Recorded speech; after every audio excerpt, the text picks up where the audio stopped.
Hi, you're listening to Kate Palmer from sparkletart.com. Just thought I'd show you a really quick idea with the dilution sprays. I'm going to be using lemon zest, crushed grape, vibrant turquoise and bubblegum pink. I'm also using one of the Crafters Workshop stencils, and this one is mini cursive alphabet. I just have a plain white square of cardstock that I've cut to size. I'm going to start with the lemon zest. I usually like to start with the palest colour first. Just apply a few squirts. Next I'm using the bubblegum.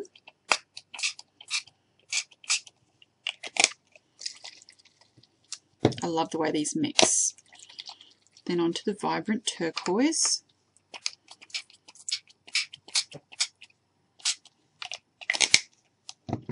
And finally the crushed grape.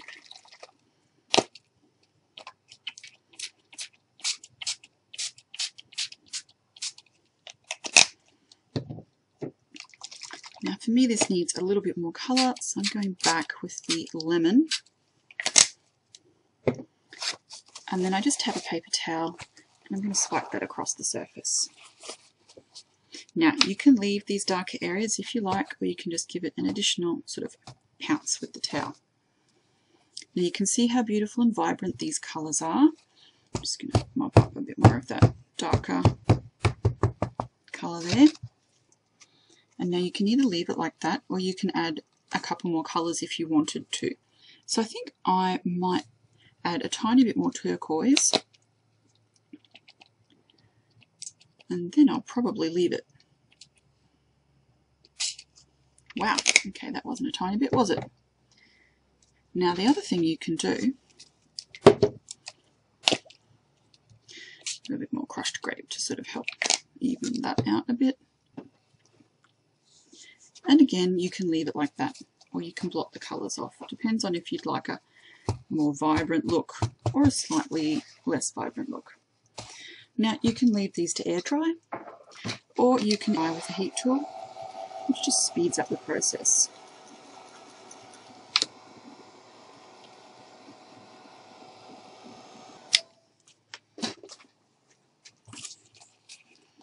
So right there you have an awesomely vibrant background with dilutions. But one of the really cool things about this is that you don't have to leave it there. Now, Tim's inks are reactive with water, so are the dilutions. So I'm going to show you something you can do just by adding water over the top. Now I'm just placing my stencil down here. Of course it's best if the paper underneath is dead flat, so let's see how we go. Now I'm just spraying this with water and then removing the stencil, and then you can either leave the water on there or roll it off with a paper towel. I'm going to choose to roll it off, and you can see that some of the stencil, and you can see that the water has removed some of the vibrancy from the ink, so it's actually removed some of the colour, and that's what water does to dilutions. And you can see there that you get a really interesting effect. Now, of course, that doesn't have to be an alphabet stencil, that could be anything. As the area dries, you'll find that this pattern lightens even further.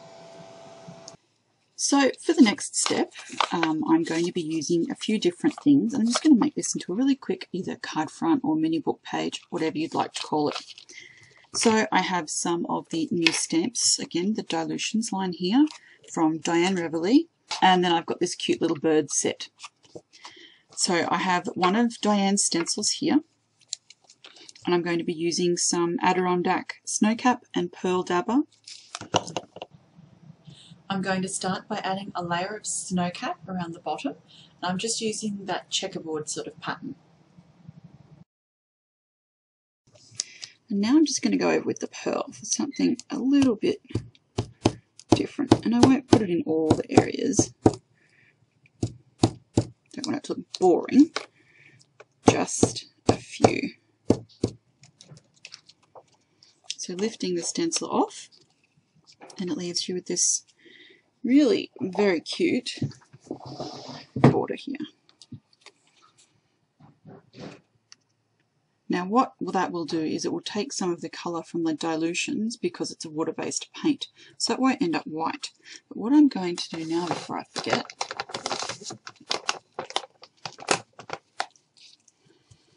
is clean off my mat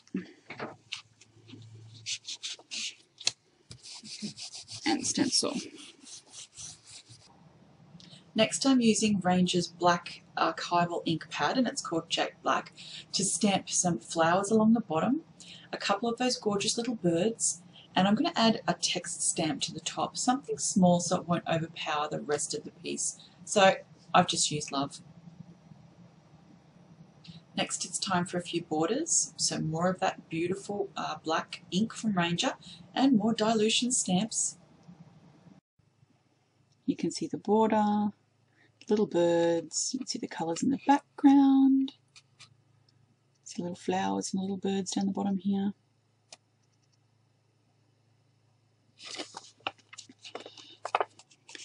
For me, it's not quite there. It's cute, but it needs something more. So I've just got a water brush here filled with water, not bleach or anything fancy, just water. And what I'm going to do is wet some of these little areas. A couple of things to remember here. You don't see the full bleach effect until the water is dry.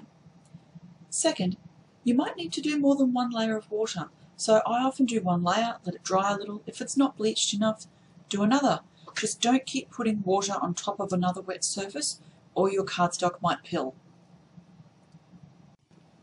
As the heat gun dries the water on the cardstock, you can really see that bleach effect happening. The colours really begin to fade on the dilutions and the images become much paler.